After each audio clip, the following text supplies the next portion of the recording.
The morning sun rose over New Busan Colony like any other day.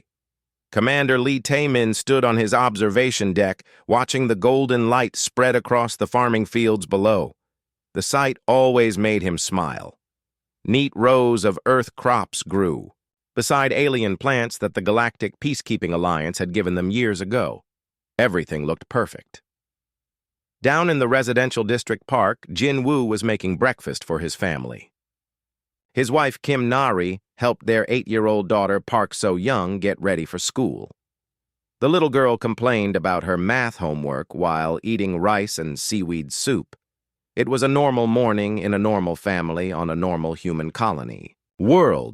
Park Jin Woo worked as a construction manager, building new homes for the growing colony. Every month, more families arrived from Earth seeking a better life among the stars. The Alliance made it all possible. They provided the ships, the technology, and the guidance that let humans spread across 12 different star systems. Kim Nari taught at the local school where human children learned alongside a few young aliens from Alliance species. The alien children were always polite and curious about human customs. Their parents served as cultural advisors, helping humans understand their place in the greater galactic community. Commander Lee Tae-min finished his morning coffee and walked to the communications center. His daily briefing showed the same peaceful reports from all human colonies. Trade ships moved between systems carrying goods and passengers. The Alliance patrol ships maintained their regular routes, keeping everyone safe from the dangers of space. At the school park, So-young joined her friends in the playground before classes started. 10-year-old Choi Min-ho was showing off his new tablet computer that his father brought back from a trade mission. 7-year-old Yoon Ji-un and 9-year-old Song Woo-jin gathered around to see the latest games from the Alliance Entertainment Network. The children had no idea that their parents once lived on a single world called Earth. To them, the galaxy was their home. They spoke both Korean and the common Alliance language. They dreamed of becoming space pilots or scientists, or maybe even joining the Alliance diplomatic corps when they grew up. Dr. Han Soo-bin arrived at her laboratory early, as always. She studied samples of alien plants and small creatures that the Alliance provided for research. Her work helped humans understand how to live safely on different worlds. The Alliance was always careful to give her only harmless specimens to study. They explained it was for safety reasons, since some alien life forms could be dangerous to humans. She often wondered why humans seemed to advance so slowly compared to other Alliance species. When she asked her Alliance supervisors, they smiled and said humans were doing wonderfully for such a young civilization. They needed time to develop properly, they said. Too much too fast could be dangerous. Captain Lim Hyun-soo commanded one of the human defense ships orbiting the colony. His vessel was built using Alliance technology and followed Alliance design standards. The weapons were limited to defensive systems only. The Alliance explained that humans were still learning to be responsible with advanced technology. His crew of 20 officers took pride in their work even though they rarely faced any real threats. The Alliance handled all serious security matters. Pirates and hostile aliens were dealt with by Alliance forces long before they could reach human space. Humans lived in a bubble of safety created by their alien protectors. In his office, Commander Lee Tae-min reviewed the colony reports. Food production was up 15% from last year. The new residential district would be completed next month. 3 more families had applied to immigrate from Earth. Everything was going according to plan. The plan had been in place for over 200 years. When humans first developed space travel, the Alliance contacted them immediately. The aliens explained that young civilizations needed guidance to avoid the mistakes that could destroy them. They offered protection technology and wisdom in exchange for cooperation. Humans eagerly accepted. Earth was becoming crowded and polluted. The promise of clean worlds and advanced technology seemed like a gift from the heavens. The Alliance provided everything they promised. Humans spread across the stars in ships designed by alien engineers using alien technology. Some humans, like Professor Bei Jae-sung, wondered why they were not allowed to develop their own advanced technology. When he tried to create improvements to Alliance designs, his research was politely redirected to safer projects. The Alliance said humans needed to master current technology before moving to the next level. Dr. Yu Mi-jin had similar experiences. Her theoretical physics research kept hitting barriers. Whenever she approached breakthrough discoveries, the Alliance would assign her to different projects. They said her work was too dangerous without proper safeguards. She began to suspect there were things the Alliance did not want humans to discover. These scientists formed quiet discussion groups. They shared their concerns in private meetings, careful not to attract Alliance attention. They called themselves Project Prometheus, after the mythical figure who gave fire to humans. But they kept their activities secret, knowing the Alliance would not approve. Most humans never questioned their situation. Life was good under Alliance protection.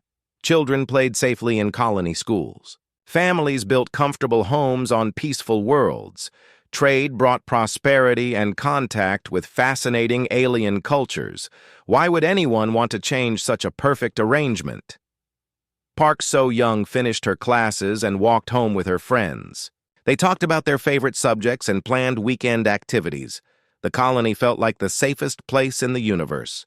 Parents worried about normal things like homework and chores, not about dangers from space. As evening approached, Commander Lee Tae-min made his final rounds. The colony hummed with quiet activity. Families shared dinner together. Students worked on assignments. Adults planned for tomorrow and next week and next year. Everything was peaceful and predictable. The Alliance had created exactly what they intended, a human civilization that was content, prosperous, and completely dependent on alien guidance. Humans thought they were junior partners in a great galactic community. They had no idea they were something else entirely. Far beyond human space, other forces were moving. Ships that did not belong to the Alliance traveled through the darkness between stars. Their crews studied reports about human colonies and made plans of their own. The peace that humans enjoyed was about to end in ways no one could imagine. But on this quiet evening in New Busan Colony, the future seemed bright and secure. Park So-young fell asleep in her bed, surrounded by toys and books, dreaming of adventures among the stars. Her parents tucked her in and whispered goodnight, believing their daughter would grow up in a safe and wonderful galaxy. They had no way of knowing that everything they trusted was built on lies. The Alliance protection that kept them safe also kept them weak. The technology that gave them the stars also made them prisoners. And somewhere in the darkness, creatures with terrible hunger were coming for their children. The day began like any other at New Busan Elementary School. Park So-young sat at her desk working on a science project about different types of stars. Her teacher, Mrs. Cho, explained how the Alliance helped humans learn about the galaxy. The classroom was filled with the happy chatter of children learning about their place in the universe. Choi Min-ho raised his hand to ask a question about alien life forms. He was always curious about creatures from other worlds. Yoon Ji-yoon and Song Woo-jin shared colored pencils as they drew pictures of Alliance ships. The morning felt peaceful and safe, just like every other day. Then the sky darkened. At first, nobody noticed. The classroom windows faced east away from where the massive ships appeared in the western sky. But soon the emergency alarms began to sound across the colony. Mrs. Cho looked confused as she checked her communication device. The Alliance had not warned them about any scheduled arrivals. Commander Lee Tae-min rushed to his command center as reports flooded in from all observation posts. The ships in orbit were not Alliance vessels. They were huge black machines shaped like twisted insects. Their surfaces crawled with strange patterns that hurt to look at directly. Energy readings showed weapons far more powerful than anything humans had ever seen. Park Jin-woo was working at a construction site when the alarms started. He dropped his tools and ran toward the school where his daughter was studying. Other parents had the same idea, the streets filled with people running toward their children as fear spread through the colony like wildfire. The alien ships moved with terrible purpose. They did not respond to any communications from the colony or from Captain Lim Hyun-soo's defense fleet. Instead, they began deploying smaller craft that looked like flying metal spiders. These ships headed straight for population centers especially, schools and playgrounds. Dr. Han Soo-bin watched from her laboratory as the spider ships landed near the elementary school. Creatures poured out that made her stomach turn with disgust. They stood on 6 legs like giant insects, but their heads were filled with clusters of glowing eyes. Their mouths opened to show rows of needle-sharp teeth that dripped with green liquid. These were the Vorthons. They moved with the efficiency of a hive mind toward a single goal. They ignored the adults who tried to stop them. Their weapons fired blue energy that froze humans in place without killing them. They wanted the humans alive, but helpless.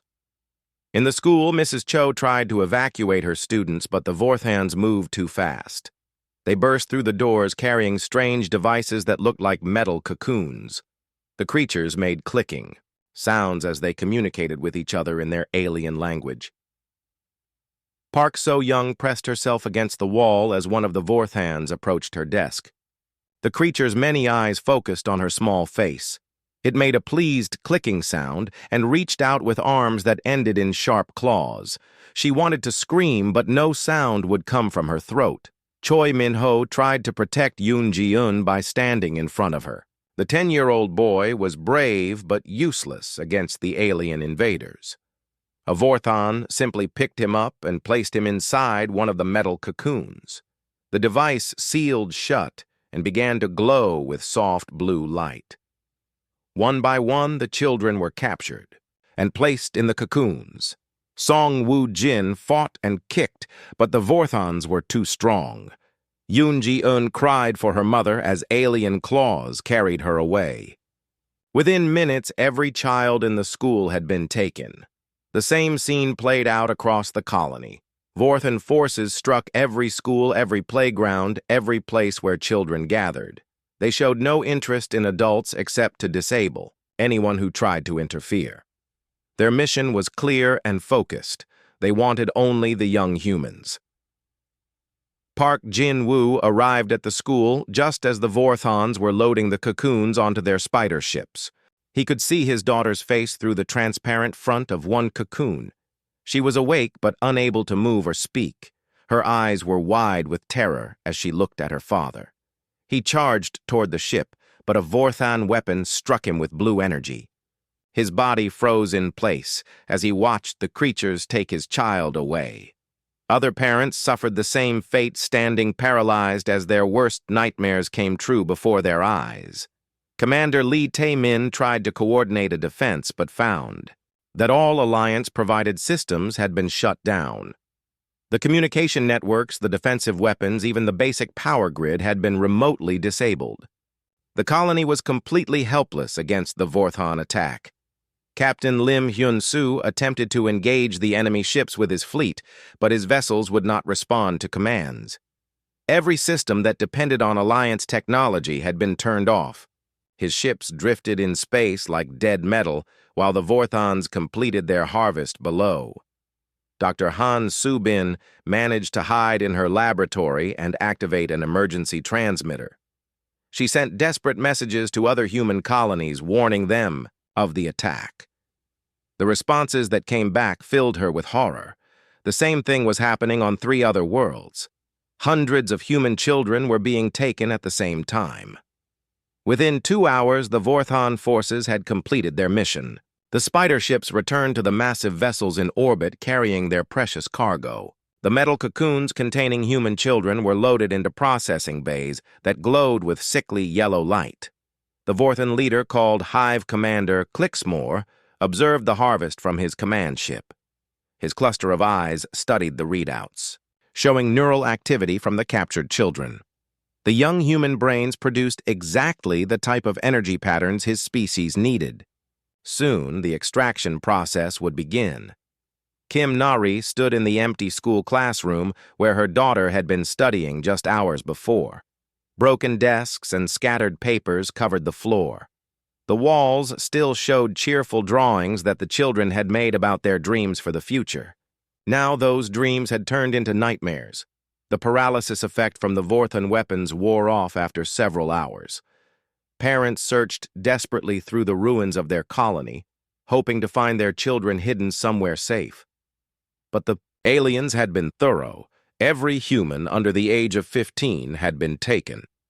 Commander Lee Tae-min gathered the surviving colonists in the main square. His face was grim as he delivered the terrible news. 3 other human colonies had suffered the same attack.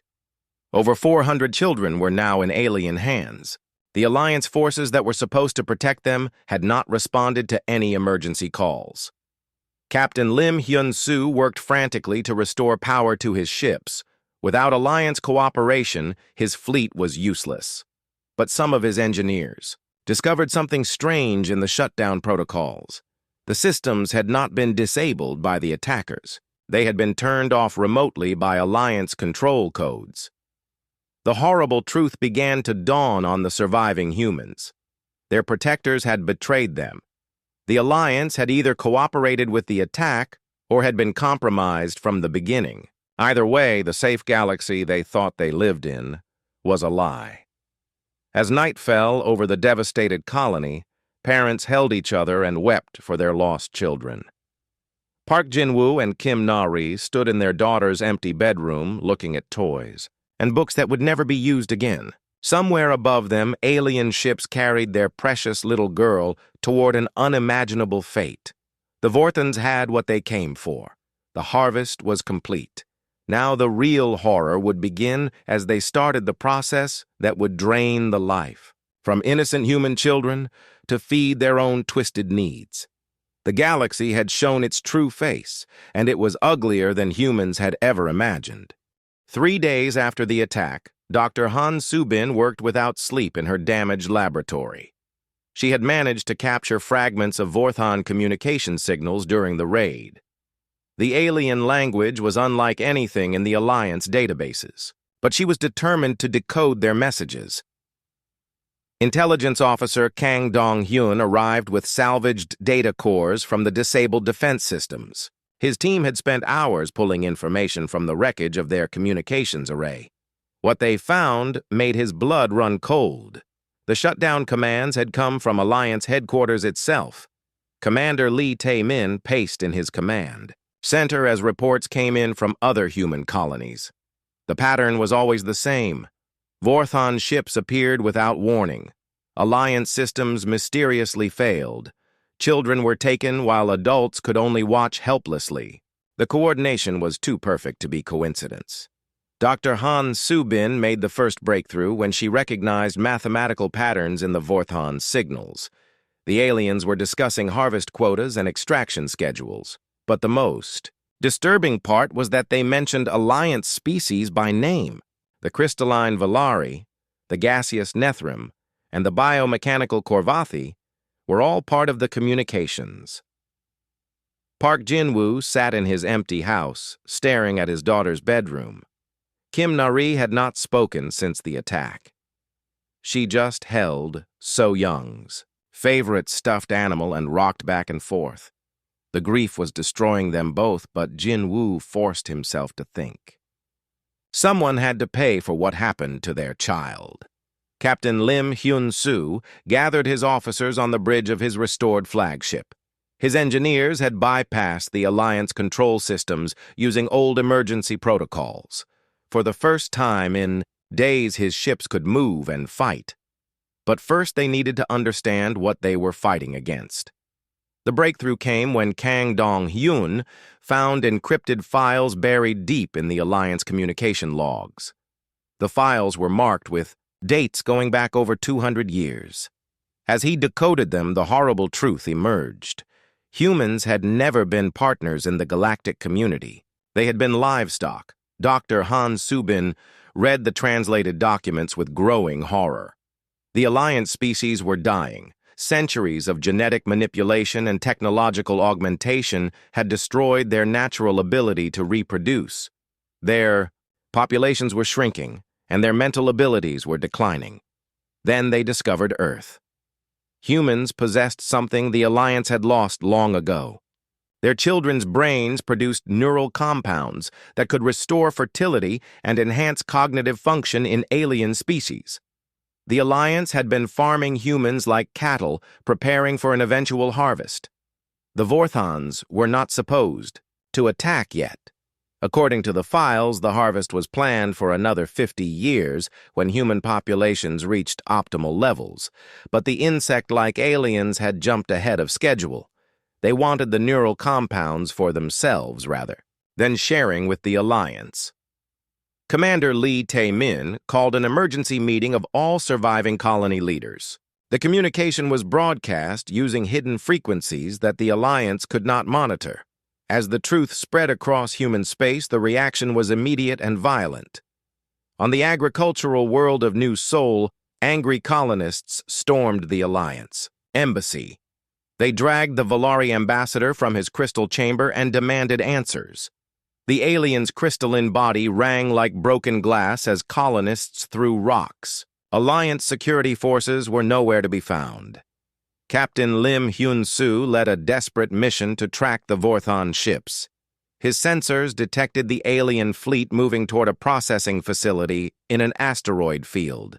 The massive structure was designed for one purpose: taking apart human children and extracting the chemicals from their brains. The rescue team approached the facility using stealth technology that human engineers had developed in secret. For years, scientists like Professor Bae Jae-sung and Dr. Yu Mi-jin had worked on hidden projects. They suspected the Alliance was limiting human development and prepared for the day when that knowledge would be needed. What they found inside the processing facility would haunt them forever. Hundreds of metal cocoons lined the walls of vast chambers. Inside each one, a human child floated in green liquid. Tubes connected to their heads were slowly draining neural fluid while keeping them alive. Park So-young was in cocoon number 412. Her eyes were closed, but Captain Lim could see she was still breathing. Choi Min-ho Yoon Ji-eun and Song Woo-jin were in nearby chambers. All the children from New Busan Elementary were there, along with hundreds more from other colonies. The Vorthon. Technicians worked with mechanical precision. They monitored brain activity and adjusted extraction rates to maximize yield while keeping their victims alive. The neural compounds were more potent when harvested from living subjects. Dead children were useless to them. Kang Dong-hyun planted explosive charges throughout the facility, while Captain Lim's team began cutting open the cocoons. The green liquid burned their skin, but they ignored the pain. Getting the children out alive was all that mattered. Park So-young opened her eyes as the cocoon drained. She was weak and confused, but alive. Captain Lim wrapped her in a thermal blanket and carried her toward the escape pods. Other children were rescued by his Marines, but many cocoons were already empty. Those children had been processed completely. The bow. Vorthans discovered the rescue attempt and sounded alarms throughout the facility. Hive Commander Clicksmore ordered his warriors to stop the humans at any cost. The neural harvest was too valuable to lose. His species had waited decades for this opportunity. Fighting erupted in the corridors as human Marines battled Vorthon guards. The aliens were larger and stronger, but humans fought with desperate fury. These monsters had tortured their children. There would be no mercy and no surrender. Captain Lim reached the escape pods with Park So-young and 20 other rescued children. The little girl was barely conscious, but she whispered one word that broke his heart. "Daddy." She wanted to go home to her father, who thought she was lost forever. The explosions began as Kang Dong-hyun's charges detonated. The processing facility shook apart in a chain reaction of destruction. Vorthon ships scrambled to evacuate, but many were caught in the collapsing structure. The aliens paid a heavy price for their crimes against humanity. But the rescue saved. only a fraction of the stolen children. Hundreds more were aboard other Vorthon ships heading to different facilities. The horror was just beginning, and humans were only starting to understand how long they had been deceived. As the rescue ships jumped to hyperspace carrying their precious cargo of survivors, Dr. Han Su-bin transmitted a message to every human colony. The Alliance was not their friend. They had been betrayed by the very beings they trusted to protect them. Now humanity faced a choice: submit to being harvested like animals or fight back against impossible odds. The children they saved would live to see their families again, but they would also serve as witnesses to the galaxy's cruelty. Their innocence was gone forever, replaced by the knowledge that monsters existed among the stars. And those monsters had been hiding behind friendly smiles for over 200 years. The rescued children arrived at New Busan Colony in the early morning hours. Park Jin-woo waited at the landing pad with other desperate parents. When he saw his daughter carried off the rescue ship, his legs nearly gave out. Park So-young was alive but changed. Her eyes held shadows that no 8-year-old should ever see. Kim Nari cried as she held her daughter for the first time in 4 days. The little girl was weak from the neural extraction process, but she was breathing and talking. The family reunion was joyful and heartbreaking at the same time. So-young kept asking why the bad aliens had hurt her and her friends. Dr. Han Su-bin examined the rescued children in the Colony Medical Center. The Vorthon extraction process had left them with severe neural damage. Some children could not remember their own names. Others suffered seizures when they tried to concentrate. The aliens had stolen more than just brain chemicals. They had stolen pieces of these children's minds. General Oh Chang-min arrived from Earth aboard the fastest ship in the human fleet. He was a stern man who had spent his career preparing for threats that everyone said would never come. Now those threats were real, and children were paying the price for humanity's peaceful illusions. The general called a meeting of Earth's military, leaders using quantum communications that bypassed all Alliance networks. His message was simple and direct. The time for depending on alien protection was over. Humanity needed to defend itself or face extinction as a species. Dr. Yu Mi-jin emerged from hiding with data files that would change everything. For 20 years, she had led a secret research project called Prometheus. The scientists involved had suspected the Alliance was holding back human development. They had prepared technologies that could give humanity a fighting chance. The hidden research facilities were scattered across 12 worlds, disguised as mining operations and agricultural stations. Inside these facilities, human scientists had developed quantum tunneling drives, plasma weapons, and neural shielding technology. All of it was built using principles the Alliance claimed were too dangerous for humans to understand. Professor Bae Jae-sung activated the first prototype neural shield on New Busan Colony. The device created an energy field that blocked alien scanning technology. Vorthon ships would no longer be able to locate human children from orbit. The monsters would have to come down and face angry parents on the ground. Engineer Cho Hae-jin began the rapid upgrade of human spacecraft. The Alliance had limited their ships to basic fusion drives and defensive weapons. Now human vessels were being fitted with quantum engines that could travel faster than anything in the known galaxy. Plasma cannons replaced the weak particle beams that Alliance safety protocols had required.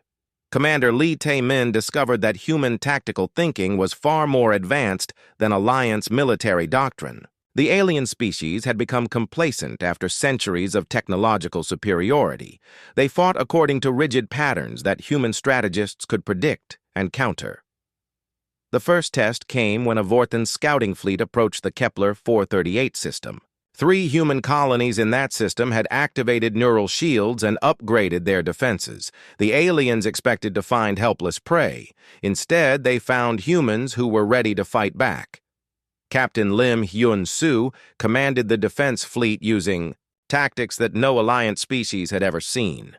Human ships moved in unpredictable patterns using their superior speed to strike and retreat. The Vorthons tried to respond with conventional formation fighting, but humans refused to play by those rules. The battle lasted 6 hours. When it ended, 3 Vorthon ships were destroyed, and 2 more were captured by human boarding parties. Not a single human vessel was lost. The aliens had underestimated their former prey and paid a terrible price for their arrogance. Park So-young watched the victory celebration from her hospital bed. She was too young to understand the tactical details, but she knew the good guys had won.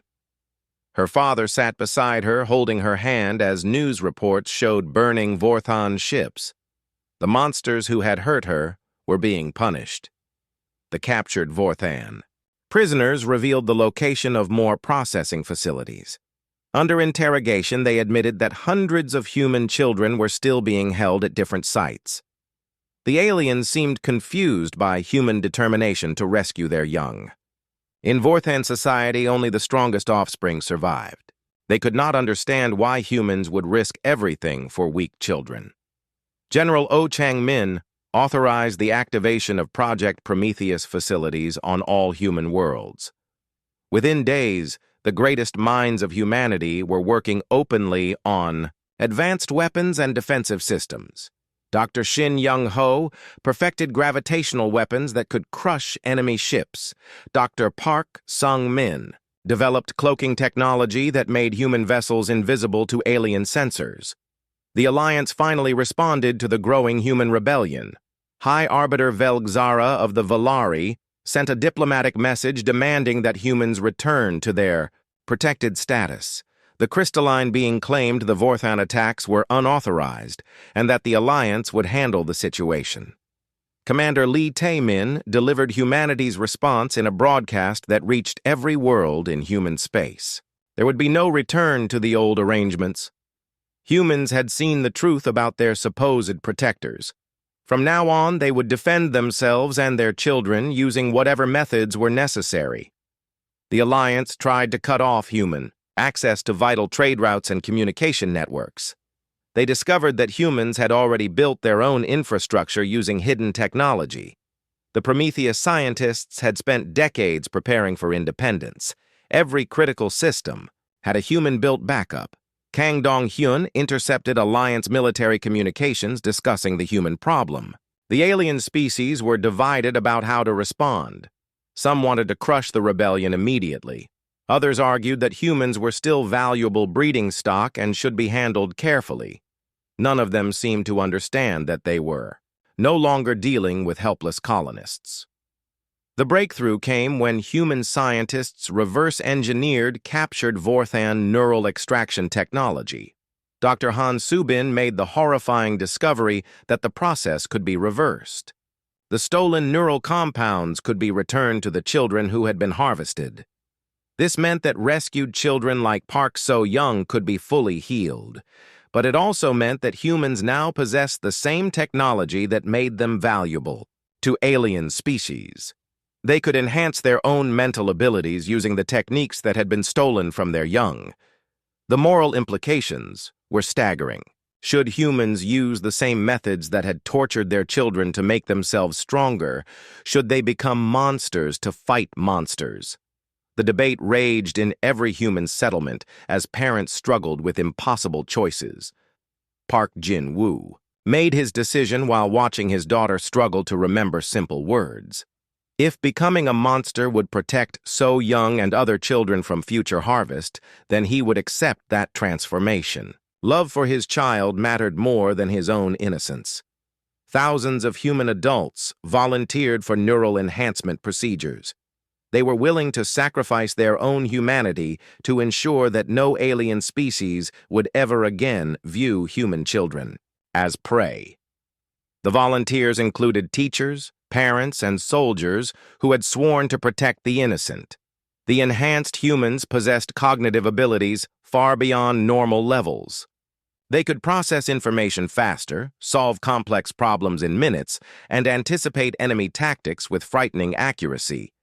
But they also lost something indefinable. The spark of pure humanity dimmed as their minds became more machine-like. Doctor, Yumijin warned that the enhancements came with risks. The human brain was not designed to process information at such levels. Some volunteers suffered mental breakdowns. Others became coldly logical in ways that disturbed their families. The price of power was the loss of emotional connection. But the enhanced humans were devastatingly effective in combat. They could predict Vorthon fleet movements and design counter-strategies that saved countless lives. Admiral Jeon Seok-jin used his enhanced tactical abilities to plan the liberation of 6 processing facilities in a single coordinated strike. The galaxy began to take notice of the changing human situation. Species that had ignored humanity for centuries suddenly found themselves facing a military force that seemed to grow stronger with each battle. The peaceful colonists were becoming apex predators with frightening speed. Park So-young slowly recovered her memories with the help of reverse neural extraction. She remembered her father and mother and her friends from school, but she also remembered the processing facility and the aliens who had drained pieces of her mind. Those memories would shape her for the rest of her life. Admiral Jeon Seok-jin stood on the bridge of the newly upgraded human flagship Retribution. The ship bore no resemblance to the peaceful vessels that had once carried colonists between stars. Its hull bristled with plasma cannons and quantum torpedo launchers. Every surface was armored against the weapons that alien species might use against it. The rescue mission was the largest military operation in human history.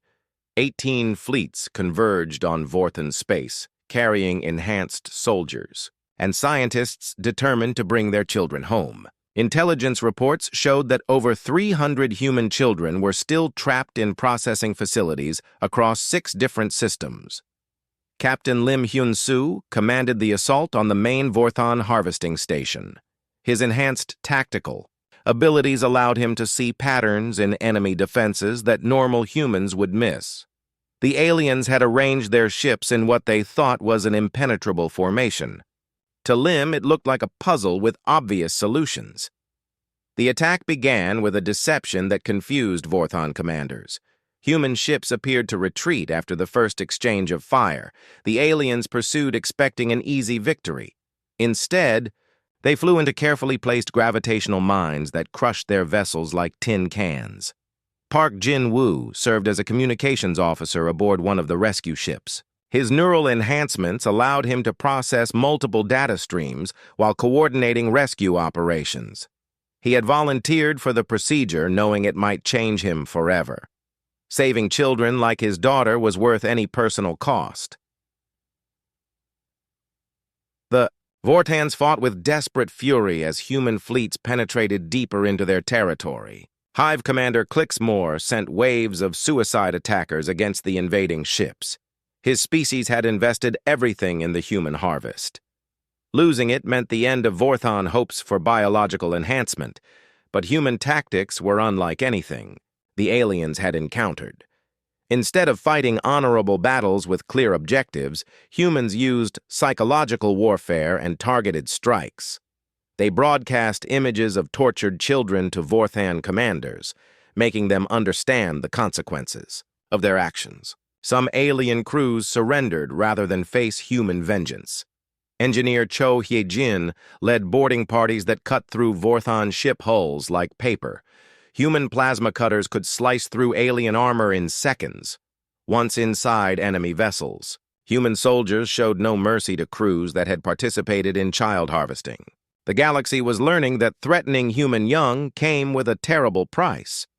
Dr. Han Soo-bin worked frantically in mobile medical units as rescued children were brought aboard human ships. The neural extraction damage was worse in children, who had been held longer. Some victims were in comas that might last forever. Others had lost basic functions like speech and memory.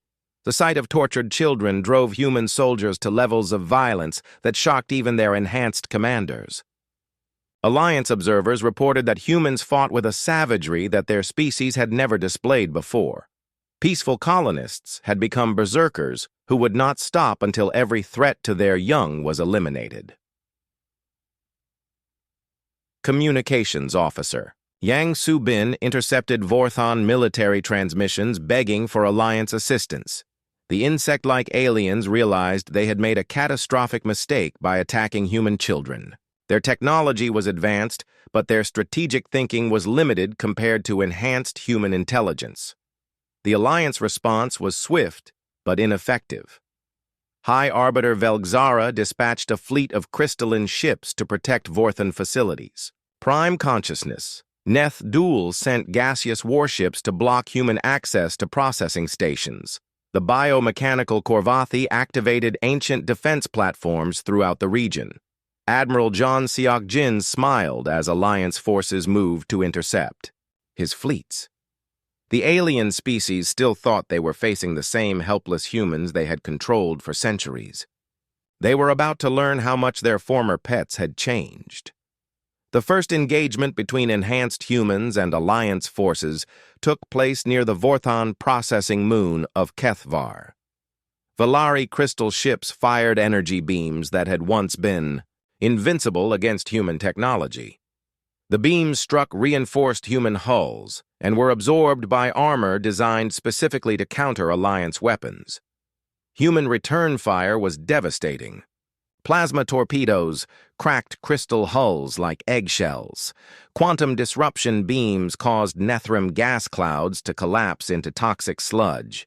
Korvathi mechanical ships were torn apart by gravitational weapons that twisted metal and circuitry into useless scrap. Within hours, the Alliance fleet was scattered or destroyed. Human ships continued toward their objectives without slowing down. The rescue missions would proceed regardless of alien interference. Nothing in the galaxy would stop parents from reaching their stolen children.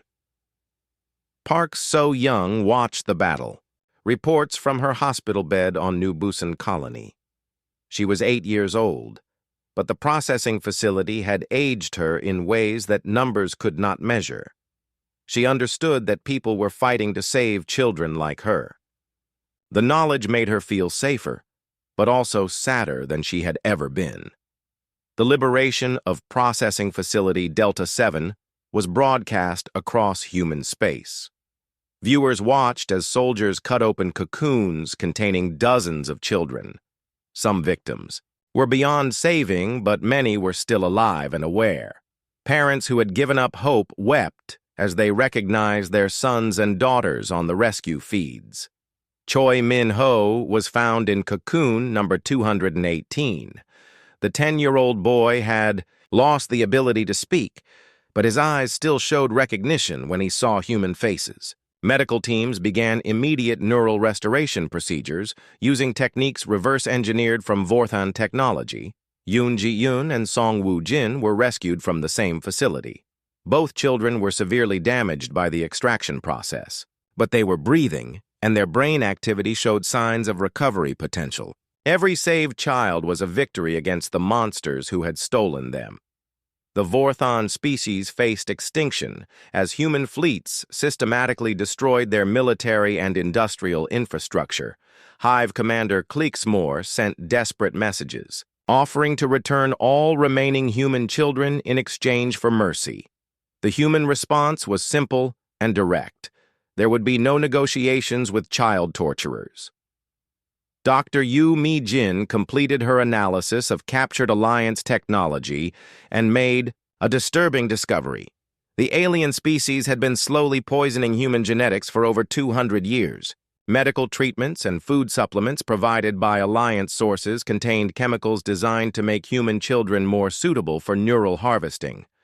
This revelation transformed human anger into something far more dangerous. The Alliance had not just betrayed their trust. They had been slowly poisoning human children to make them better victims for future harvest.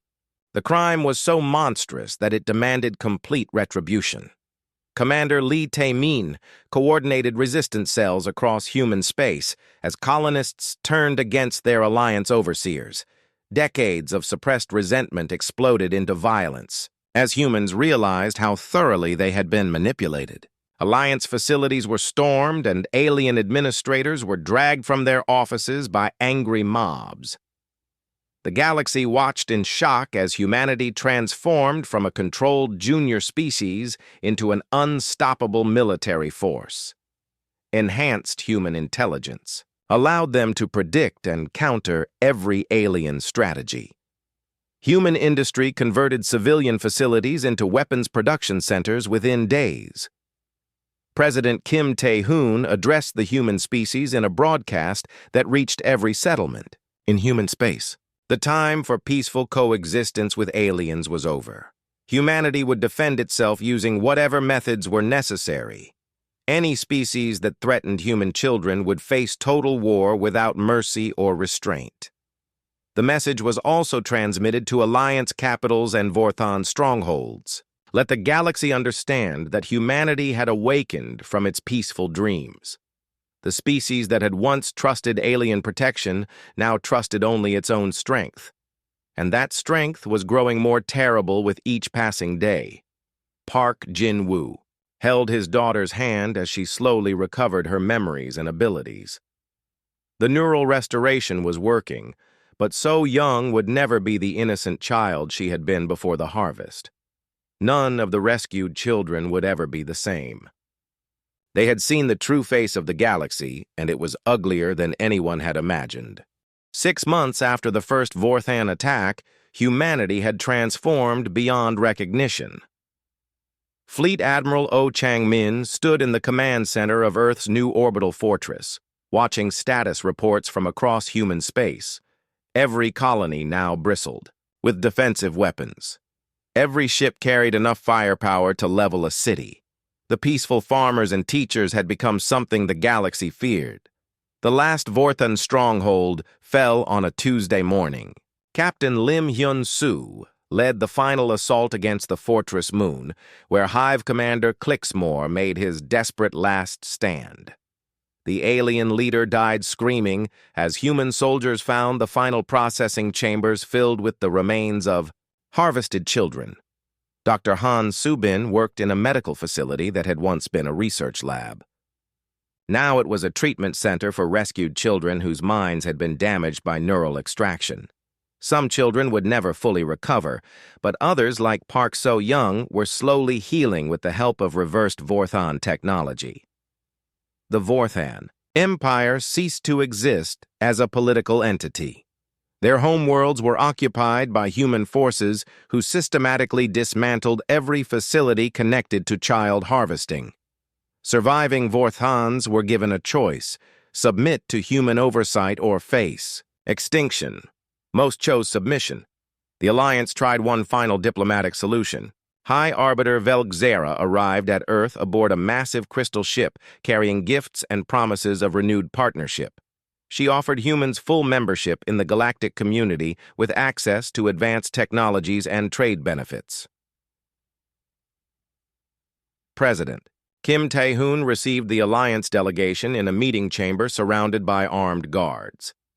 Enhanced human soldiers stood at every entrance carrying weapons that could kill crystalline beings in seconds.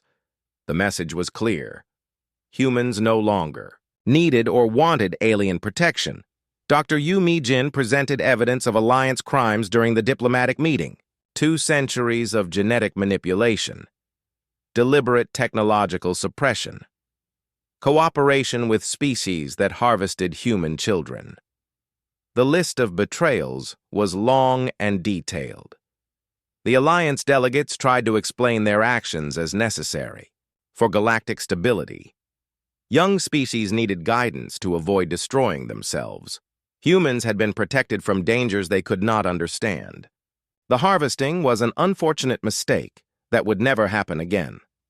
Enhanced human negotiators saw through every lie and evasion. Their improved cognitive abilities allowed them to analyze alien behavior patterns and detect deception instantly. The Alliance representatives found themselves outmatched by minds that could think faster and more clearly than their own. Commander Lee Tae-min delivered humanity's terms for peace. The Alliance would submit to human oversight. All restricted technologies would be shared immediately. Any species that had participated in the harvesting program would pay reparations. There would be no negotiation on these points. The aliens were shocked by human demands. No junior species had ever dictated terms to the Alliance, but they were also terrified by reports of human military capabilities. Enhanced soldiers had destroyed fleets that should have been invincible.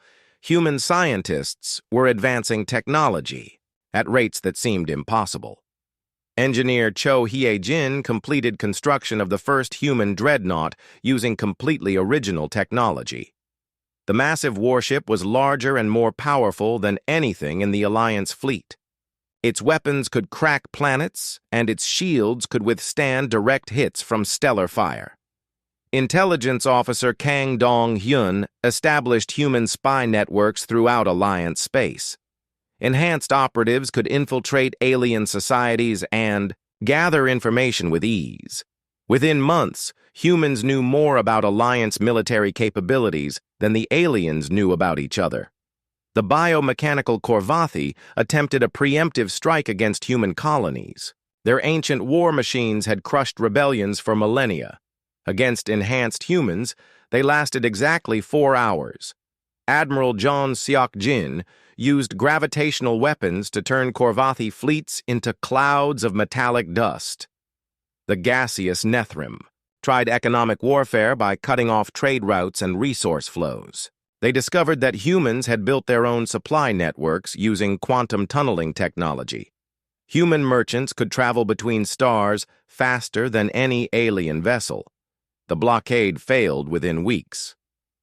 Park So-young celebrated her 9th birthday in a heavily fortified school on New Busan Colony. The building was surrounded by energy shields and automated defense systems. Armed guards patrolled the corridors. Children played under the protection of weapons that could destroy enemy fleets. The little girl had recovered most of her memories and abilities, but she would never be innocent again. She knew there were monsters among the stars who wanted to hurt children. She also knew that humans had become monsters themselves to protect their young. Park Jin-woo and Kim Nari watched their daughter blow out candles on her birthday cake. They were grateful she was alive and healing, but they mourned the child she had been before the harvest. All human parents felt the same mixture of joy and loss. Their children were safe, but childhood itself had ended. Dr. Shin Young-ho perfected the neural enhancement process using data gathered from thousands of volunteers. The new procedures carried fewer risks and produced more stable results.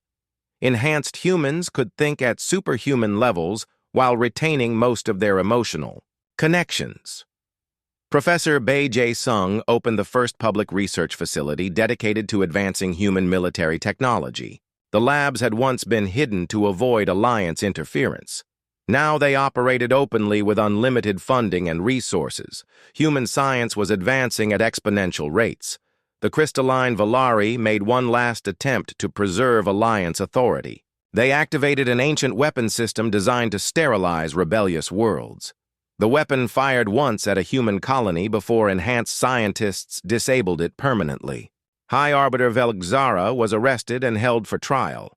Communications Officer Yang Soo-bin broadcast the news of Velgzara's capture across the galaxy.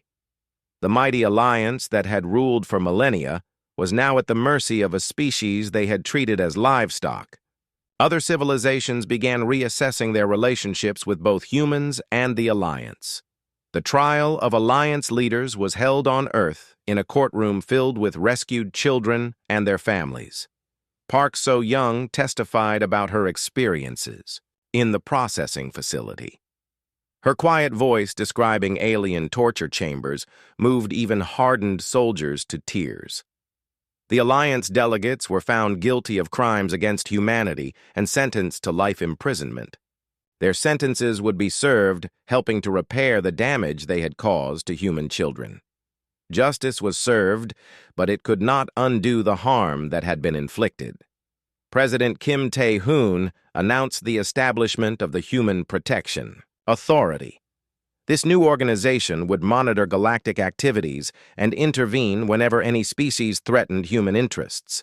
The galaxy now had new policemen, and they were utterly ruthless. human exploration fleets ventured into previously forbidden regions of space escorted by Alliance ships under armed guard. The former protectors were now prisoners of their former pets. The irony was not lost on anyone who remembered the old arrangements. Fleet Admiral O. Changmin established military bases throughout Alliance space to ensure compliance with human demands. Enhanced soldiers staffed these facilities with orders to respond immediately to any threat against human civilians. The galaxy was learning to fear human retribution. Dr. Han Subin opened treatment centers on dozens of worlds to help victims of alien exploitation. Her work expanded beyond rescued human children to include other species that had suffered under Alliance rule. Humanity was becoming the protector that the Alliance had pretended to be. The transformation was complete. Peaceful colonists had become apex predators. Trusting farmers had become paranoid warriors. Loving parents had become remorseless avengers. The galaxy had taught humanity that kindness was weakness and innocence was vulnerability. Park So-young finished her birthday celebration and went to her room to do homework. Outside her window, human warships patrolled the system like mechanical sharks.